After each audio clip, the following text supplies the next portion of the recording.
In 2011, there was this little indie roguelike game that came out. You might not have heard of it. It's this little teensy weensy underground game called The Binding of Isaac. Isaac wasn't the first ever roguelike game to be created, not by a long shot. That title would have to go to Rogue, a game made in 1980. Though I suppose the name roguelike implies that the game is similar to Rogue, so can Rogue itself be a roguelike? We're getting off topic. Binding of Isaac was the roguelike title that definitely popularized the genre as a whole. And if you were to ask anyone with basic video game knowledge to name a roguelike, 9 times out of 10, they're gonna name Binding of Isaac. Except, Binding of Isaac isn't actually a roguelike. Nor is Enter the Gungeon, nor is Dead Cells. None of them are roguelikes. According to the Berlin interpretation, a roguelike must, among other things, be turn-based. Last time I checked, none of these games are roguelikes. According to some Redditors that commented on one of my posts, these games are actually considered roguelites, as there are some game elements that persist after death. Meaning literally any game in which you can make tangible progress after death is not a roguelike, but rather a roguelite. Of course, Redditors are a perfectly reliable source, so naturally, I believed that at face value and did no digging of my own to discover what actually makes a game a roguelike and what makes a game a roguelite. However, I somehow ended up on the Wikipedia page for roguelikes by sheer coincidence, and somehow, accidentally, scrolled to the portion of the page detailing what makes a game a roguelike. Turns out, a game also has to be completely unique in terms of level, item, and enemy generation, as well to be considered a roguelike. Bingo! Now we know why everyone calls Isaac a roguelike. Roguelikes are randomly generated. Gungeon, Dead Cells, Cult of the Lamb, Slay the Spire, all these games fit under this umbrella and are considered roguelikes by anyone who has the intuition to stay off Reddit. As a player, you might be thinking, oh sweet, every time I play the game I get a unique level which makes it way less boring and repetitive. As a dev, you might be thinking, oh sweet, I can just let this random map generation use my assets to design the levels for me. In an age where single-player action-adventure games are becoming harder and harder to make unique and interesting to the general public, our bastardized versions of roguelikes have quickly risen in popularity recently, and it's not hard to see why. It's because these games are fun. Think about what losing feels like in a game like Super Mario Galaxy or Breath of the Wild. Either you breeze through and the game ends up being really easy, or you die over and over on a hard level as your vision slowly turns red and you have to stop yourself from throwing your controller at your TV.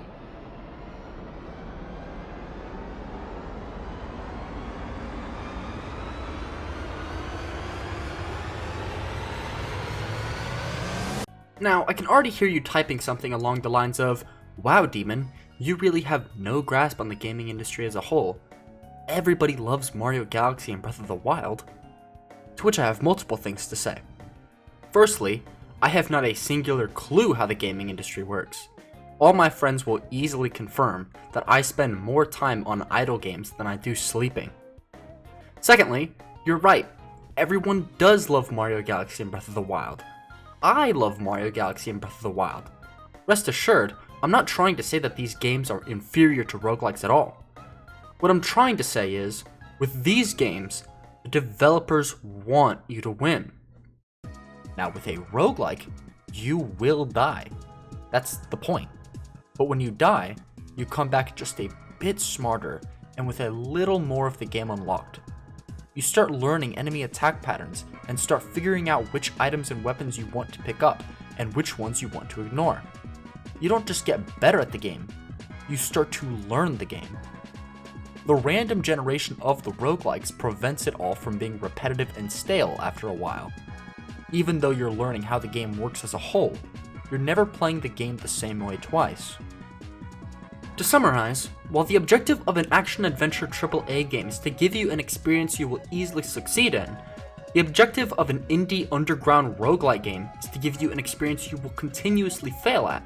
And the reason I love roguelikes so much is because, While action-adventure games offer a rewarding experience through storytelling, world building, creative fights, and beautiful graphics, roguelike games offer a sweeter victory through excessive failure, in addition to any given amount of the factors I just listed.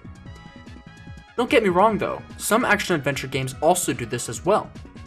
Elden Ring is one example of this, where an action-adventure game is made to be so incredibly hard that the feeling of finally beating it is so liberating, it makes you start to laugh maniacally out of pure euphoria.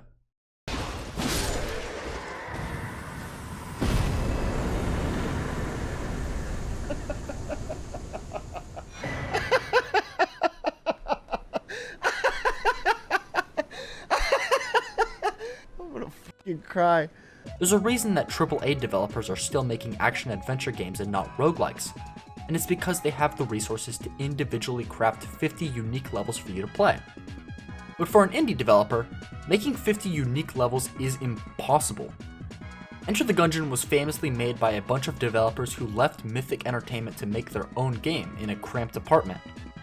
You could say that these developers were rogue employees. I quit my job for this.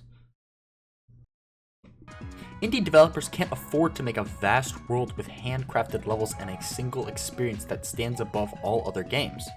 They can barely afford to put an egg in their chicken-flavored ramen. What a bunch of indie developers can do, however, is put their heart and souls into an experience with infinite replay value and 5 randomly generated chambers. Obviously, these randomly generated experiences aren't going to be for everyone. If they were, Stans and Northernline would be killing it on Twitch. But the small communities who surround these cozy little indie games really do love their games, and the devs really care about their games as well. At this point, I'm just talking about indie games as a whole. But maybe, indie game development is a sort of roguelike experience in itself, where each game that is made teaches the devs a bit more about the next game they make so that they improve in the future.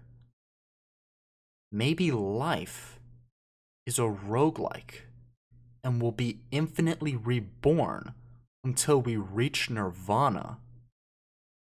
Maybe, just maybe, the roguelike is the friends we made along the way. I promise I made this video sober. I promise. Anyways, gonna wrap this one up before I get too deep down the Buddhism is a roguelike rabbit hole. But before we wrap this one up, I just want to announce that I now have a Patreon. Like I said earlier, I recently quit my wage slave job at Wendy's to become a full-time YouTuber, but as I was quick to discover, following your dreams is not cheap. If you choose to support me, I'll do that thing that YouTubers do where they put all their Patreon members on screen and read off their names, and I'll also be able to buy food so I don't starve to death. Anyways, done being a shill, subscribe to the YouTube, thank you for watching, bye-bye, go, bye-bye, leave, please, go.